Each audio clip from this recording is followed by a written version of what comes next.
do bedroom enhancers?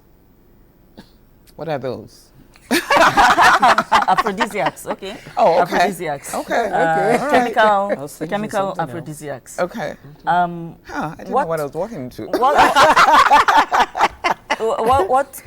do they have any role to play regarding to BP issues?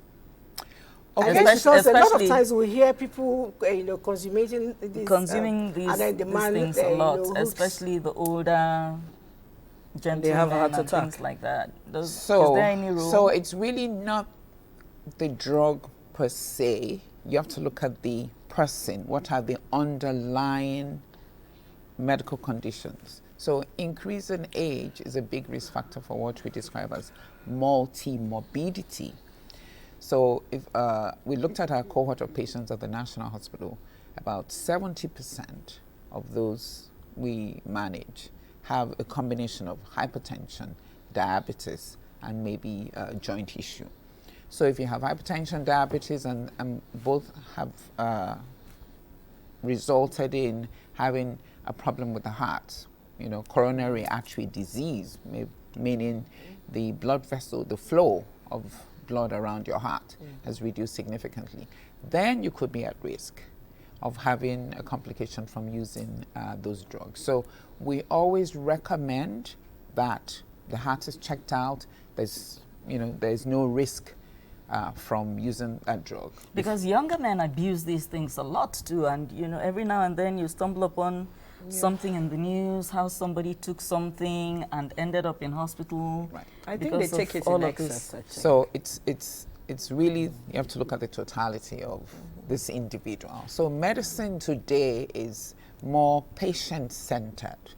No one prescription fits all. And that's why the danger of, the practice in our country where somebody says, I have a headache, the neighbor gives them a drug, this is what my doctor gave me. You don't know all the prevailing condition in that individual that you're offering a drug to. So you have to look at the totality. What you're saying now, I have actually seen people who are, hypertension patients, 1, 2, 3 people, and one gets, that's, I don't know what they feel. I've never had one, maybe palpitation, whatever it is. So the person begins to feel that, and another person says, you have your hypertension drug, and it gives him 1 or 2 you take. Is it that it's a one size fit all? That's what I just said. I don't know about, you talked about paracetamol. Maybe we would think paracetamol, it's just paracetamol.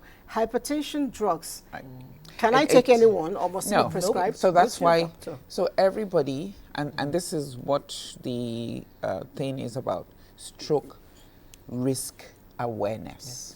So we're getting an increasing incidence of stroke. We're getting an increasing number of people dying from stroke. We're getting an increasing number of people having disability from stroke.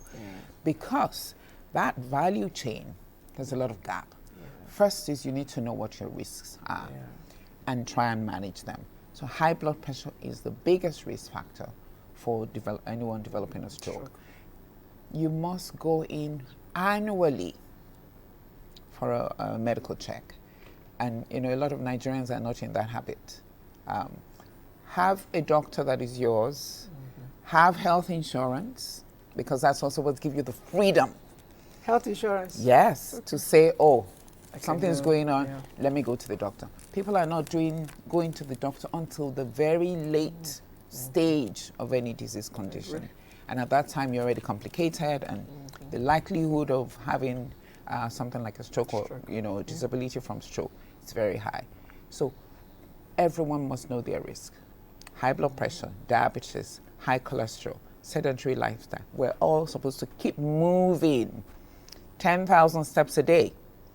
Don't sit on your butt for longer than 2 hours at any one time, even when you're working on a paper or whatever.